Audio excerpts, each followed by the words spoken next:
Ray, damn it.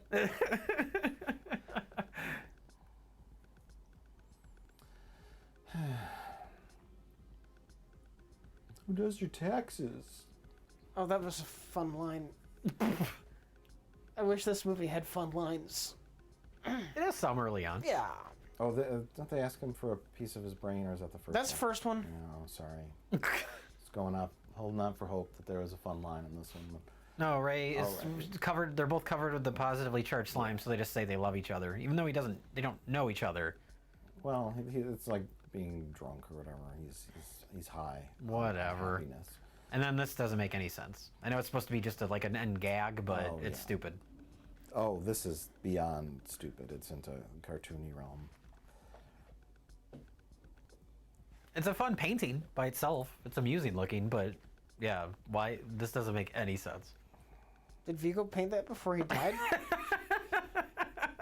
It's just a wink joke. I know. It's not meant to make any sense, but... And then they all climb down the stairs of a building. And the credits roll as everybody cheers. Yeah. Come on, guys. Yeah. We're gonna be in the Ghostbusters sequel. Isn't this great? No. And it's over. Then we get our roll call credits. Yeah. Were there any like cutscenes from this?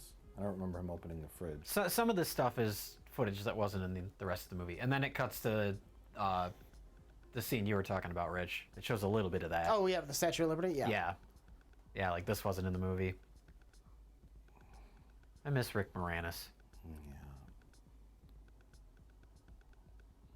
Yeah. God bless him though for leaving Hollywood because he just didn't care to do movies anymore. Jay, he owes you more entertainment. He owes you. This is not in the movie. That's not in the movie.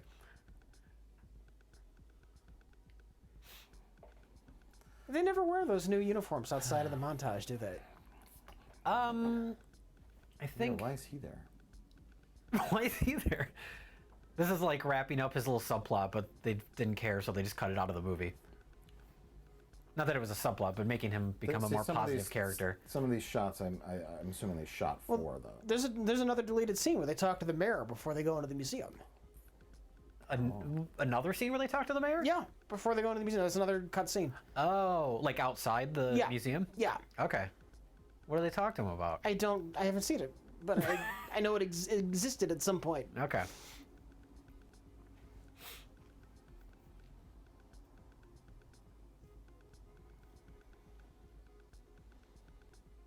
Yeah, but those gray uniforms, they're like on the poster, and they never wear them. Oh look, they're getting the key to the city. Is that just an excuse to have more toys? I don't think they ever Different made outfits? Maybe, but I don't think they ever made toys like that. No? They made some weird-ass Ghostbusters toys, especially near the end. Sure. I remember there were ones that I had like a Ray one where you squeeze his arm and like the top of his head pops up and his Yeah. eyes stick out. Like they were coming up with weird toys. Did any kids ever want those? Because the only ones I ever wanted were just the standard uniform Ghostbusters. With I agree. proton I packs. agree. Yeah. Yeah. Yeah, that's the only, I don't even remember. I think I must have got it as a present or something because I didn't have any of the weird ones. I didn't have very many Ghostbusters toys in general. I had a shitload of Ninja Turtle toys. I had the proton pack. That's all I wanted. I had the regular toys in the car. Did either of you ever have the firehouse? Yeah. Yeah, I Yeah? think I had the You both had the firehouse too. Yeah. I think so. Or a friend of mine had it. I definitely did. Yeah. I had that, and I had the Ecto 1. Yeah. Ecto 1. The Ecto 1 did not fit in the firehouse though. No. It fit through the doors, but like the back end would be like sitting way out behind the playset. Yeah. I think.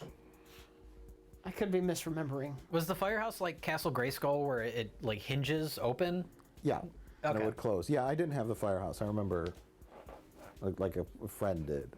I remember it had an action pole that the Ghostbuster would had a slide down pole, yeah. on a little okay. platform, and it was like spiraled. It would spin. I never had any of these things.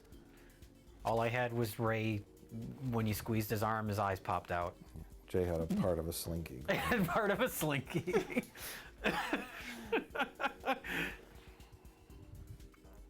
The end. That's Ghostbusters too. Yep. Why do you people want Ghostbusters 3? I mean, this movie's proof. Yeah. It's evidence that it should never happen. Lightning in a bottle, that first movie. Yeah. You can say that the concept works in different realms, but it was so many specific decisions made by these specific people that made that movie what it is. It's just a lot of people not getting it, you know. See, I don't know if this is terrible as much as it is just a letdown. It's definitely not good. Yeah. Oh, right. You could do worse. Oh, there's been plenty of worse sequels, but I don't know. This is almost worse in the sense that it's so uninspired. That's like you know, when something is that middle of the road, it's almost worse than like a complete disaster of a sequel, because that's at least interesting in a certain way.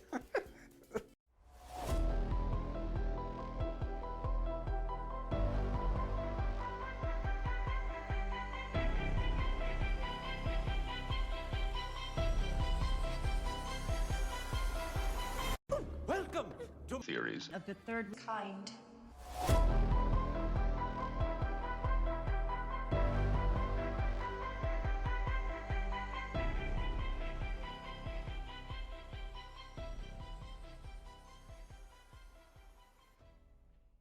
Welcome.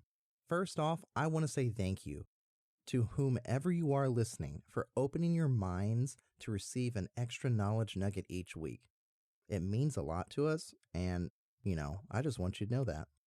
Also, before we start, since you, whomever you are a Patreon subscriber, remember that you get priority in topic suggestions. So feel free to shoot those suggestions over to us either by email, Instagram, Twitter, or Facebook DM. So today's episode is over the lead mask mystery. So how this episode will go today is that we'll go into the intro and then the story itself, strange facts and findings, theories, and then wrap it all up with our own personal thoughts and theories. So with that being said, let's get into today's episode.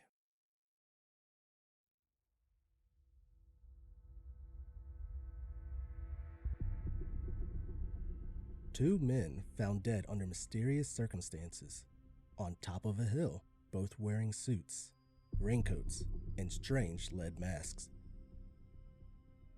Next to their bodies was a cryptic note with instructions.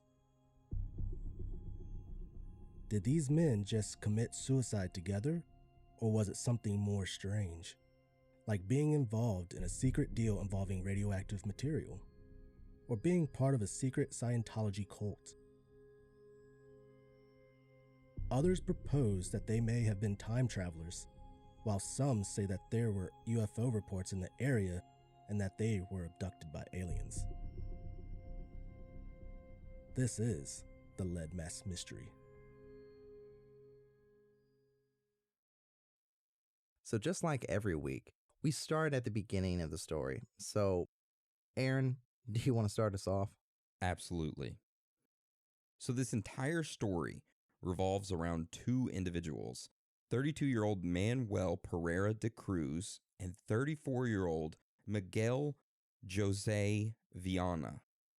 Both Manuel and Miguel lived in Campos dos Goytacazes, which is a town northeast of Rio de Janeiro, Brazil.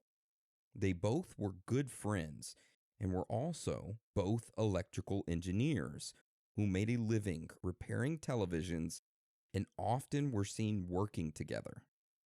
On August 17th, 1966, the two men had mentioned to their relatives that they needed to buy some supplies for work and would be gone for the afternoon.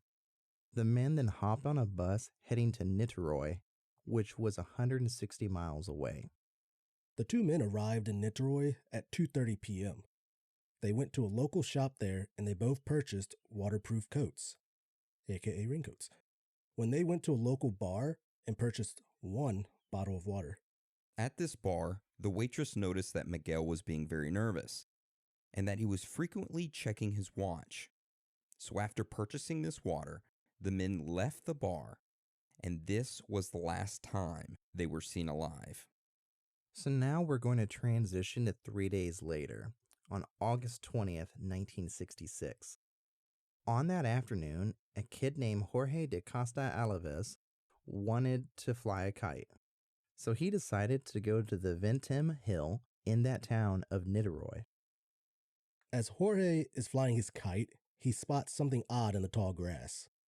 He walks closer to get a better view and notices that there were two bodies laying side by side in the tall weeds. The bodies were of two men who appeared to be dressed identically. Both men were dressed in matching suits and were also both wearing raincoats.